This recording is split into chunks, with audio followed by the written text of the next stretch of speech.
The Gilded Age was a period of time that has majorly affected America. If this didn't happen, many things would be different in today's society. We definitely wouldn't have the near amount of diversity that we have today without the Gilded Age.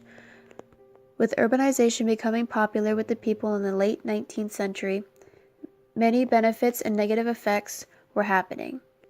Many things were being tried out for the first time, and America started to become the mixing pot as we know it today.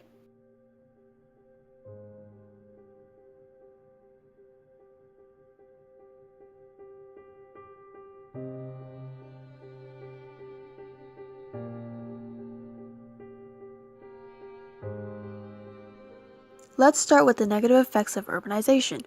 Housing in cities started with a new building trend for companies and corporations called tenements. Tenements were designed by James E. Ware, who designed them for a mass housing contest and won $500 for not only coming in first place, but also having the best design. He sold his design with the promise that buildings would allow sunlight through the vents no matter how packed the rooms were.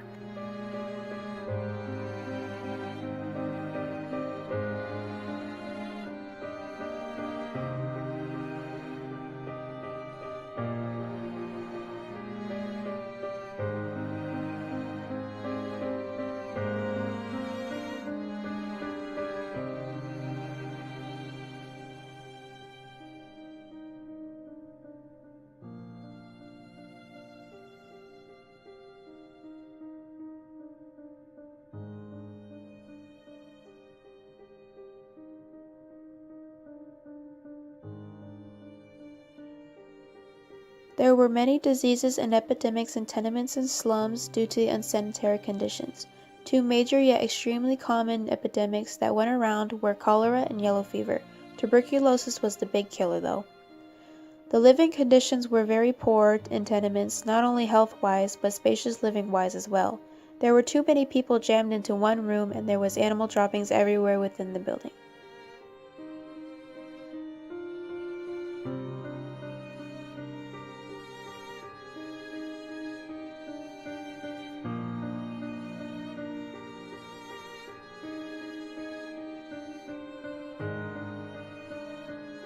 Let's continue our list of negatives by jumping to working conditions.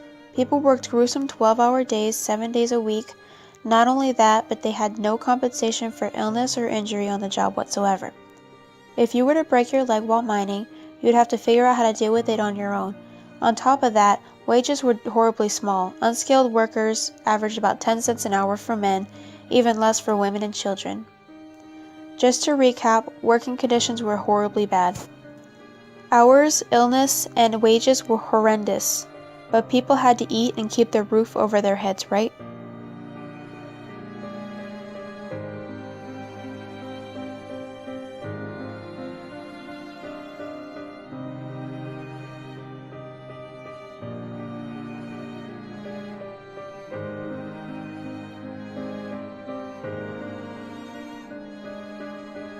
Our final negative on our negative of urbanization during the Gilded Age list would be political machines. Political machines were an organization that intrigued their members by using tangible things like money or even jobs in politics. In other words, they were a group that recruited with the promise of money or even jobs in politics where the leaders would control the members' activities obsessively. Sounds fantastic, right?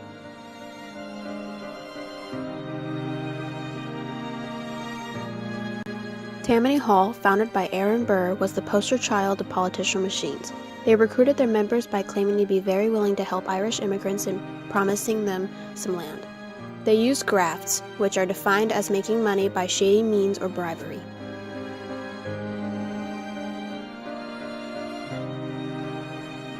With the middle class fleeing urban cities and heading to the suburbs, the political machines started ruling the cities with politics. Most did so through grafts and other means of bribery.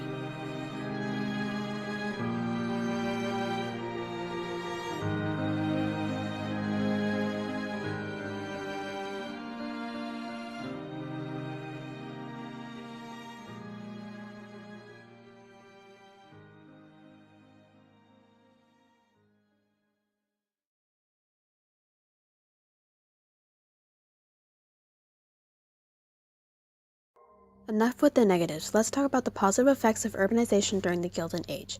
So many new technologies were being invented, patented, and created. Let's name a few of them and their inventors now. The cigarette roller, invented in 1881 by James Bonsack. Thomas Edison opened an electric-powered station on Pearl Street in Manhattan in the year 1882. Eastman Kodak created an inexpensive camera film in 1884. Architects, designs, and builders created a perfect steel skeleton for a skyscraper in 1885. In 1886, Coca-Cola was first introduced by Dr. John Pemberton, who was a pharmacist. Fun fact, his pharmacy began selling the drink for 5 cents per glass. The first electric streetcar was installed in Richmond, Virginia in 1888. To continue with his vote of positivity, cultural benefits were positive outcome for urbanization during the Gilded Age. Due to more people, there were more businesses in public places like museums, theaters, parks, and libraries. Not only that, but the people were more diverse, so demographics were very different compared to previous years. Another cultural benefit was that jobs were being created and filled by immigrants who had completely different backgrounds and therefore different views on things. Also, education was a need that was being filled when schools started becoming public after the 1840s due to all of the immigrants and people moving into urban cities. On a completely different note, new philosophies were put into place with urbanization in the Gilded Age, such as Puritan work ethic and social Darwinism. Puritan work ethic was a philosophical work ethic that was attached to very hard work and determination. This was very important in jobs with immigrants so that they could keep whatever jobs they were hired for. Hard workers were the ones who kept their jobs. Social Darwinism, specifically Horatio Alger, was a man who wrote multiple cheap stories for all immigrants coming to America. They were answering the questions on how to get rich and how simple the concept was. For example, a worker could be walking down the street, he'd hear a scream and rescue a lady. The lady would coincidentally be the boss's daughter. They'd get married and he'd take over. That's the type of stuff he wrote. His exact words were that the wealth in America was just pluck and luck. The urbanization during the Gilded Age had affected urbanization in today's day more than anyone could imagine.